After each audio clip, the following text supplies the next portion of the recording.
make a decision whether or not you're going to be focused or unfocused. On social media, most people are unfocused. They wake up in the morning and they're like, oh, I need to do a post today. What shall I do about?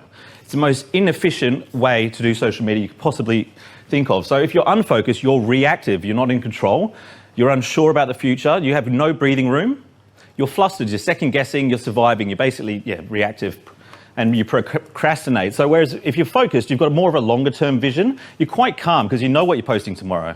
You don't really have to think about it too much, and if you want to change it up, you can, because you've got a plan in place, you're confident, you can easily make decisions, you know what to say no to. When somebody sends you a connection request, do you have a system for how to accept or not accept, or do you literally think about it every time somebody sends you one? If you're focused, you love taking action because you know what you're doing. And so this is the first decision that I need you guys to make if any of this is going to work. Because I've been doing these seminars a long time, and before LinkedIn I was doing them about Google AdWords, and it was SEO before that, and I've done a lot of sales training and stuff. And no matter how good the feedback is, less than 5% implement any of it. They don't take action.